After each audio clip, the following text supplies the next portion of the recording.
حدیث کے تعلق سے لوگوں کو لیکچر دیتے ہیں. ایک خود منکر حدیث ہے اور احادیث رسول کے تعلق سے وہی کچھ لوگوں کو بیان کرتے ہیں جو مستشرقین کا مذہب رہا ہے. علامہ عزیر شمس رحمہ اللہ اپنے ایک لیکچر کے اندر کہہ رہے تھے کہ راشد شاذ نے اپنی طرف سے ایک بات بھی نہیں کہی ہے. جو کچھ انہوں نے اپنی پوری زندگی میں کہا ہے میں سب کچھ ملا چکا ہوں, پورے کے پورے مستشرقین کا چبایا ہوا لقمہ ہی وہ پیش کر رہے ہیں. اپنی طرف سے کوئی نیا فتنہ وہ نہیں کر رہے ہیں, یعنی کوئی نئی بات نہیں پیش کر رہے ہیں. تو آپ سوچیں کہ اس طرح کے کتنے ان کے فالورز ہیں جو انہی کو فالو کرتے ہوئے احادیث رسول کے تعلق سے یہ نظریہ لوگوں کے اندر عام کر رہے ہیں.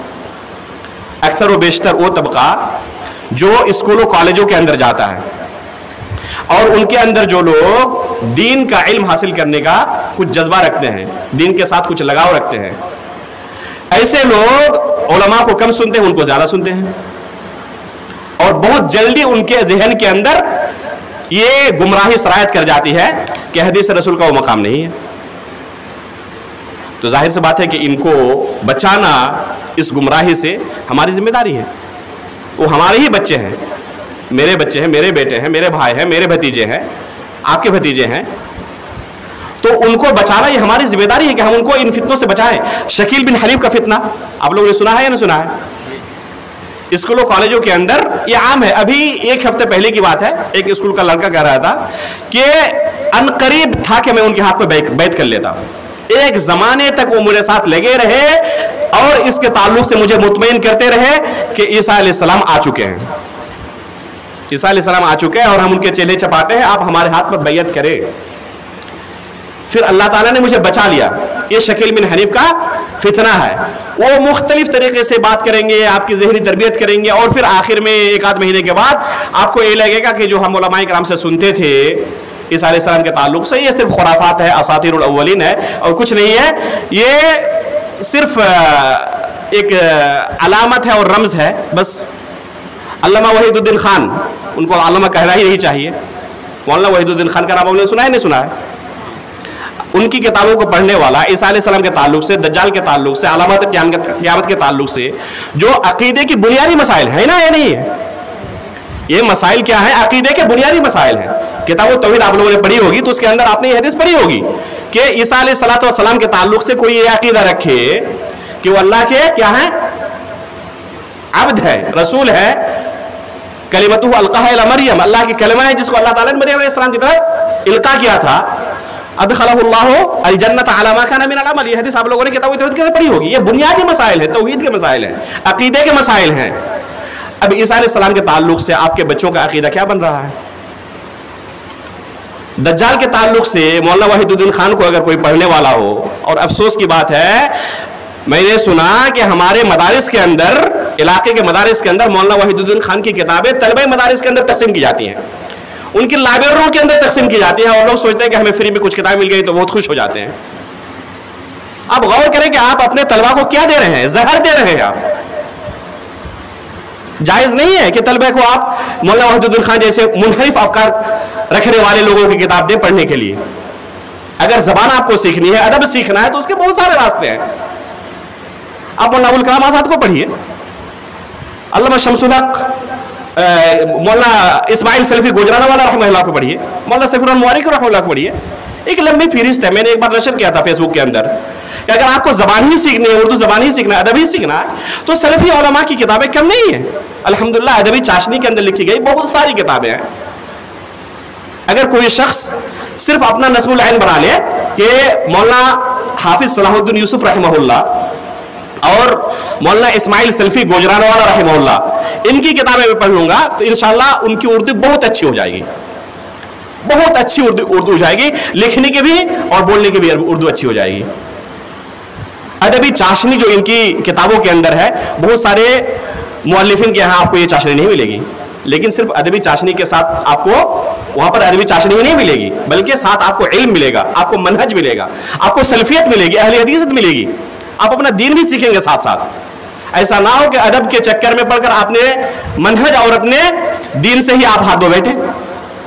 یہ بہت گھاٹے کا سودا ہوگا کہ ادب کے چکر میں مولانا وحید الدین خان کو, مولانا مودودی کو ہم پڑھنے کے لیے گئے اور اپنا دین ہی اور اپنا منہج ہی گوا بیٹھے. آپ یقین جانیں کہ کوئی کتاب ایسی نہیں ہوتی جو اپنے قاری پر اثر نہ ڈالتی ہو. ہر کتاب اپنے قاری پر اثر ضرور ڈالتی ہے. اگر مستقل کوئی ان کتابوں کے پڑھنے والا ہوگا تو کچھ دنوں کے بعد آپ یقیناً پائیں گے کہ ان کے اندر یہ افکار سرایت کرنے لگے ہیں.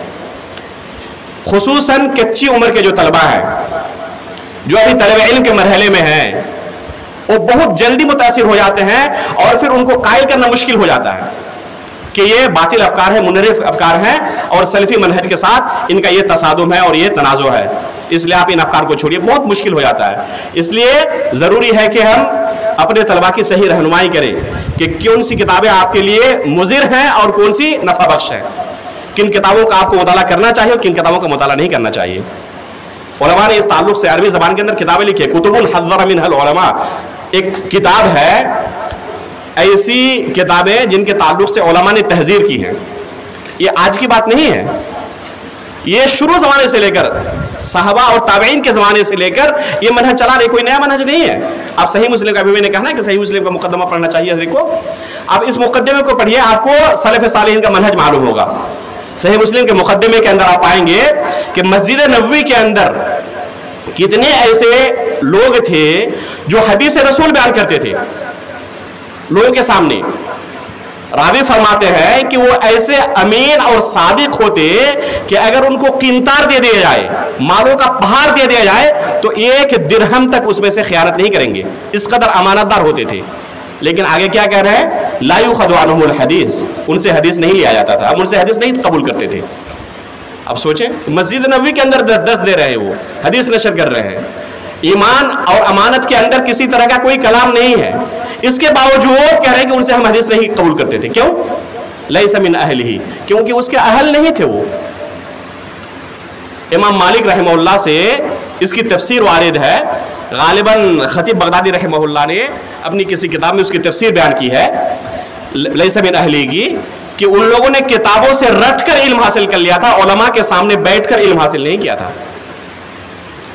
آج آپ دیکھیں اپنے ارد گرد کتنے ایسے دعات ہیں جو کتابوں سے رٹ کر علم حاصل کے لیے اور اسٹیج پر کھڑے ہو گئے، لوگوں کو دین کی تعلیم دے رہے ہیں، جن کو ہم اپنے اصطلاح میں کیا کہتے ہیں؟ بردرس کہتے ہیں. جانتے ہیں نہیں جانتے آپ لوگ؟ خود آپ کے علاقے میں کتنے ایسے لوگ گھومتے ہیں، اسٹیجوں کی زینت میں ہوئے ہیں، ان کو موقع کس نے دیا؟ ہم جیسے لوگوں نے دیا ان کو موقع. وہ خود جاہل ہیں اور لوگوں کو دین کی تعلیم دے رہے ہیں. آپ ان کے سامنے کوئی کتاب کھول دیں حدیث کی، وہ ایک سطر پڑھ نہیں پائیں گے. سمجھنا بہت دور کی بات ہے، صرف ریڈنگ پڑھنے کے لیے آپ کہیں نہیں پڑھ پائیں گے وہ. جی جی، یہ بہت بڑا فتنہ ہے. اس فتنے کو سمجھنا اور اس کا قلاقمہ کرنا، اس کو ختم کرنا، یہ ہماری ذمہ داری ہے. اور یہ آج کا فتنہ نہیں ہے. جیسے کہ میں نے کہا کہ مسجد نبوی کے اندر تابعین کے زمانے میں اس طرح کے لوگ موجود تھے جو اس طرح علم حاصل کرنے سے پہلے ہی لوگوں کو علم بانٹنا شروع کر دیتے تھے. یہ علماء کے سامنے نہیں بیٹھتے تھے. علم حاصل کرنے کے لیے محنت کی ضرورت ہے. ابھی میں نے کہا کہ صبر کی ضرورت ہے، بغیر صبر کے علم حاصل نہیں ہوتا. اپنے آپ کو ذلیل کرنے کی ضرورت ہے، سر جھکانے کی ضرورت ہے استاد کے سامنے. بہت کچھ برداشت کرنے کے بعد علم حاصل ہوتا ہے، ایک لمبی مدت کے بعد علم حاصل ہوتا ہے. ایسا نہیں کہ ہم کوئی کتاب اٹھائیں اور اس سے دین حاصل کر لیں، دین سیکھ لیں اور پھر لوگوں کو پھر بیان کرنا شروع کر دیں. یہ ہمارے سلف کا منہج نہیں تھا کہ ایسے لوگوں سے دین حاصل کیا جائے، ایسے لوگوں سے دین قبول کیا جائے. لیکن افسوس کی بات ہے کہ آج وہی لوگ اسٹیج کی زینت بنے ہوئی ہیں اور ان سے لوگ دین حاصل کر رہے ہیں. اللہ کے رسول صلی اللہ علیہ وسلم نے ایسے لوگوں کے تعلق سے تنبیہ کی ہے.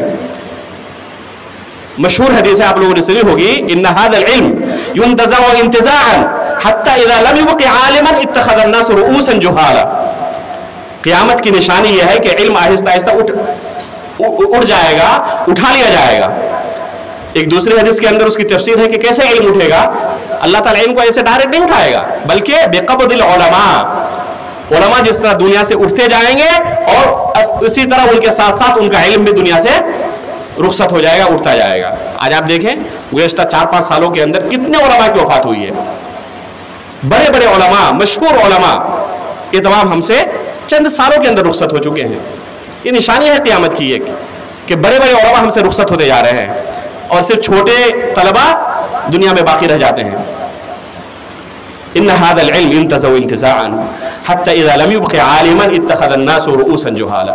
جب علماء کی قلت ہو جائے گی، علماء نہیں ملیں گے تو لوگ کیا کریں گے؟ جاہلوں کو اپنے سردار بنا لیں گے. اب یہاں سوچنے والی بات ہے کہ جن کو سردار بنایا جا رہا ہے، جن کو مفتی بنایا جا رہا ہے، مرشد، مبلغ اور مفتی کا ان کو درجہ دیا جا رہا ہے، یہ بھی جاہل ہے اور سوال کرنے والا بھی جاہل ہے. تو آخر ایک جاہل نے دوسرے جاہل کو اپنا مفتی کیسے قبول کر لیا؟ اس کی وجہ یہ ہے کہ گرچہ جہالت کے اندر دونوں مشترک ہیں، جاہل دونوں ہیں، لیکن ایک جاہل نے اپنی شکل و صورت لوگوں کے سامنے عالم کی بنائی ہوئی ہے، اپنے آپ کو لوگوں کے سامنے ان لوگوں نے کیا کیا ہے؟ مرشد، مبلغ اور مفتی کی شکل میں پیش کیا ہے. انما یخشی اللہ من عبادہ العلماء. یہ خشیت جو ہے نا، یہ علماء کے اندر آتی ہے. آپ نے کبھی کسی بردر کو پایا ہے کہ ان کے سامنے کوئی سوال پیش کیا گیا اور اس سوال کو ان کے پاس علم نہ ہو، جواب نہ ہو؟ ان کے پاس ہر سوال کا جواب ہوتا ہے. سب سے بڑے جاہل ہوتے ہیں اور ان کے پاس ہر سوال کا جواب ہوتا ہے. اب سوچیں کہ کتنی بڑی جرات ہے. ان کو زبان نہیں کھولنی چاہیے لیکن ہر سوال کا جواب ان کے پاس سامنے تیار ہوتا ہے. ابھی مغربی بنگال کے اندر، اتر دیناج پور کے اندر ایک جلسے کے بارے میں مجھے خبر دیا تھا چند علماء کرام نے کہ اس اسٹیج کے اندر کئی مدارس کے شیخ الحدیث بیٹھے ہوئے تھے اور بہت سارے مدنی علماء بھی اسٹیج کے اندر بیٹھے ہوئے تھے. جلسے کے آخر میں سوال و جواب کی نشست شروع ہوئی اور مفتی بنایا گیا ایک بردر کو. مفتی بنایا گیا ایک بردر کو جو ایک سطر دیکھ کر پڑھ نہیں سکتا. یہ کتنی بڑی جہالت ہے. اللہ تعالیٰ کے سامنے ہمیں جواب نہیں دینا پڑے گا. یہ قیامت کی علامت ہے کہ ایسے لوگوں کو ہم یہ مفتی اور مرشد اور مبلغ کا درجہ دیے ہوئے ہیں. حتی اذا لم یبق عالما اتخذ الناس رؤوسا جہالا فیسألون. ان سے سوال کیا جائے گا فیفتون، تو یہ فتویٰ بھی دیں گے. ہر سوال کا جواب ان کے پاس تیار رہے گا. فیضلون ویضلون. خود گمراہ ہوں گے، دوسروں کو گمراہ کریں گے. پہلے ہم صرف تبلیغی جماعت والوں کے تعلق سے یہ سنتے تھے کہ تبلیغی جماعت والے بغیر علم کے لوگوں کو فتوے دیتے ہیں، لوگوں کی رہنمائی کرتے ہیں اور خود گمراہ ہوتے ہیں، دوسروں کے بارے میں گمراہ کرتے ہیں. لیکن افسوس کی بات ہے کہ آج ہمارے اہل حدیثوں کے اندر ایسے فتنے جنم لے چکے ہیں جو اسٹیجوں کی زینت بنتے ہیں، لوگوں کو دین کی تعلیم دیتے ہیں، خود ان کی علمی حالت ایسی ہوتی ہے کہ مفلس ہوتے ہیں، ایک صدر پڑھ بھی نہیں سکتے. سمجھنا تو بہت دور کی بات ہے. ایسے لوگ عجیب و غریب مسائل لوگوں کے سامنے بیان کرنے کے لیے بہت زیادہ ایک دم اتاولے ہوتے ہیں. آپ کے ہی علاقے میں ایک شخص نے جو اسی میدان کے ہیں، بردر ہیں، انہوں نے ایک کتاب لکھی. کتاب کا موضوع کیا ہے کہ ظہر کی نماز کا وقت عموماً تمام مساجد میں، اہل حدیث جتنے مساجد ہیں علاقے کے اندر، پورے گمانی پاکور کے علاقے میں، ظہر کی نماز کا وقت شروع ہو جانے کے تقریباً 1 گھنٹے 1.5 گھنٹے بعد لوگ ادا کرتے ہیں. 11 ساڑھے 11 بجے ظہر کی نماز کا وقت داخل ہو جاتا ہے. اور اکثر مسجدوں میں نماز کب ہوتی ہے؟ 12 بجے کے بعد ہوتی ہے، 12:30 بجے، پونے 1 بجے. انہوں نے کتاب لکھی ایک، اور میرے پاس وہ کتاب انہوں نے بھیجی کہ آپ اس پہ تقریض لکھیے، اس کا تذکیہ کر دیجئے کہ بہت اچھی کتاب ہے. کتاب پڑھ کر میرے تن بدن میں آگ لگ گئی کہ کوئی عالم اگر لکھتا تو الگ بات ہوتی. آپ ایک سطر پڑھ نہیں سکتے اور اس کی دلیل موجود تھی کتاب کے اندر. انہوں نے جتنی حدیثیں نقل کی تھی جن سے انہوں نے استدلال کیا ہے، تو جیسے ترمذی سے کوئی حدیث نقل کی تو باب سے لے کر، امام ترمذی سے باب کہتے ہیں نا، باب ما جاء فلاں، وہاں سے نقل کرنا انہوں نے شروع کیا ہے. پوری سند نقل کی ہے اور آخر میں امام ترمذی نے اس حدیث کو ضعیف کہا ہوا ہے، اس کو بھی نقل کر لیا اور اسی سے استدلال کر رہے ہیں. اس لیے کہ عربی عبارت تو پڑھ نہیں سکتے. اب کسی اردو کتاب سے انہوں نے ترجمہ نقل کیا ہے تو ترجمہ کہاں تک نقل کیا ہے؟ جتنا اپنے مطلب کا تھا. اب سند والی جو بحث تھی ان کو تو سمجھ میں آئے گی نہیں، تو اس کو چھوڑ دیا ہے. یہ حالت ہے اور اس مسئلے پر کتاب لکھ رہے ہیں. اور لوگ مشورہ کیا دے رہے ہیں کہ لوگوں کو آپ گاؤں میں جا کے سمجھائیے کہ جیسے ہی نماز کا وقت داخل ہو فوراً لوگ نماز ادا کریں، اذان ہو مسجد میں. اگر لوگ آپ کی بات مان رہے ہیں تو ٹھیک ہے، اگر نہیں مان رہے ہیں تو اکیلے آپ اذان دیجئے اور اکیلے نماز پڑھ کے آ جائیے. اب سوچئے کہ کتنا بڑا یہ خلل ہے اور کتنی بڑی جرأت ہے. یہ ایک طرف یہ منہج ایک بردر کا، اور دوسری طرف صحیح بخاری کے اندر آپ اٹھائیے اللہ کے رسول صلی اللہ علیہ وسلم کی حدیثیں اس تعلق سے.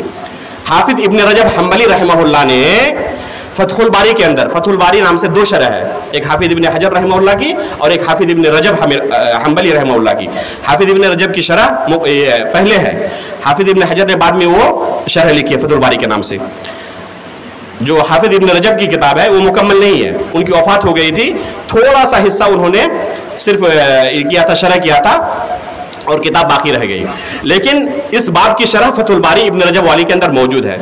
آپ فتح الباری ابن رجب الحنبلی اٹھائیے اور اس باب کو پڑھیے کہ اللہ کے رسول صلی اللہ علیہ وسلم نے اس مسئلے میں ہماری کیا رہنمائی کی ہے. اللہ کے رسول فرماتے ہیں کہ فتنے کا جب زمانہ ہوگا تو بعض ایسے عمراء آئیں گے جو نماز کو اپنے اصل وقت سے مؤخر کر کے پڑھیں گے. صحابہ کرام نے پوچھا کہ اللہ کے رسول اس وقت ہم کیا کریں؟ تو اللہ کے رسول نے فرمایا کہ اس وقت تم نماز پڑھ لینا اول وقت میں، لیکن ان کے ساتھ پھر تم جماعت میں شامل ہو جانا. یہ اللہ کے رسول نے تبعیض کی. کیوں؟ کیونکہ جماعت سے الگ ہونے میں فتنہ ہے، جماعت سے الگ ہونے میں فتنہ ہے. اور امن و امان بہت بڑی چیز ہے، امن و امان بہت بڑی چیز ہے. یہ کون محسوس کرے گا؟ ایک عالم دین محسوس کر سکتا ہے، ایک جاہل اور ایک بردرئی محسوس نہیں کر سکتا. وہ اس طرح کتاب لکھ کر فتنہ ہی پھیلا سکتا ہے. تو اس طرح کے فتنے پھیلانا اور اس طرح کے نئے مسائل کو کوئی چیز ملی فوراً لے کے اچک لو اس کو اور لوگوں کے سامنے بیان کرنا شروع کر دو. انما یخشی اللہ من عبادہ العلماء. جو خشیت ایک عالم دل کے اندر ہوگی، کسی بھی مسئلے کے تعلق سے بات کرتے وقت وہ لرز جائے گا. صحابہ کرام کے قصے آپ نے پڑھے ہوں گے کہ کسی مسئلے کے وقت وہ کیا کرتے تھے، ان کے چہرے سرخ ہو جاتے تھے. اللہ کے رسول کی حدیث خود اپنے کانوں سے انہوں نے سنی ہے، کسی دوسرے کے واسطے سے نہیں. پھر بھی جب کوئی سوال کرتا بیان کرتے ہوئے زبان لڑکھڑانے لگتی تھی، چہرہ سرخ ہو جاتا تھا، کانپتے تھے، اور پھر آخر میں کہتے تھے کہ او کما قال رسول اللہ صلی اللہ علیہ وسلم. شاید اللہ کے رسول نے ایسے ہی کہا تھا تاکہ کہیں ہم سے کوئی بھول نہ ہو جائے. یہ خشیت جو ہوتی ہے ایک عالم کے دل کے اندر ہوتی ہے. ایک جاہل کو ہر سوال کا جواب پتا رہتا ہے. ابھی گزشتہ ہفتے کی بات تھی، ایک سوال آیا میرے پاس قربانی کے تعلق سے. یہ سوال مجھ سے پہلے میرے بعض ساتھی جو دکتورا کر رہے ہیں ابھی مدینہ یونیورسٹی کے اندر، ان کے پاس یہ سوال پہلے جا چکا تھا اور انہوں نے بھی جواب دینے سے اعتذار کر لیا کہ ہم اس کا جواب نہیں دے سکتے. یہ دیکھیں جتنا علم ہوتا ہے نا تو خشیت ہوتی ہے کہ اس تعلق سے اللہ کے پاس مجھے جواب دینا ہے. اللہ کی شریعت میں بیان کر رہا ہوں. کسی کو جواب دینے کا مطلب یہ ہے کہ اللہ کی شریعت میں بیان کر رہا ہوں اس کے سامنے. سوال کیا تھا کہ ایک گائے کے اندر 7 لوگ شریک ہو سکتے ہیں، ٹھیک ہے؟ اب 7 لوگ شریک ہیں اور 7 لوگ الگ الگ مسجدوں میں نماز پڑھ رہے ہیں. ایک مسجد میں جلدی نماز ختم ہو گئی، وہ صاحب آئے اور گائے انہوں نے ذبح کر دی. اسی گائے کے اندر اور جو دوسرے لوگ شریک ہیں ان کی ابھی عید کی نماز ہوئی ہی نہیں ہے، ابھی انہوں نے عید کی نماز نہیں پڑھی ہے. اور حدیث صریح ہے کہ عید سے پہلے اگر کوئی جانور ذبح کر لے تو قربانی نہیں ہوگی. لیکن جنہوں نے ذبح کیا انہوں نے تو عید کی نماز پڑھ لی ہے. تو اب اس قربانی کا کیا حکم ہے؟ یہ سوال تھا مجھ سے پہلے. میرے پاس جب یہ سوال آیا تھا مجھ سے پہلے ہی کئی دکاترہ کے پاس یہ سوال جا چکا تھا. انہوں نے کہا کہ اس سوال کا ہم نے کافی سوچا لیکن جواب نہیں دے سکتے، ہم سمجھ میں نہیں آ رہا کہ اس کا کیا جواب دیا جائے. میرے پاس بھی انہوں نے سوال بھیجا تھا، میں نے کافی غور و فکر کیا اس تعلق سے، اب تک میں کسی نتیجے پر نہیں پہنچ سکا ہوں کہ اس کا کیا جواب دیا. میں نے اعتذار کر لیا کہ اللہ عالم میں اس سوال کا جواب نہیں دے سکتا ہوں.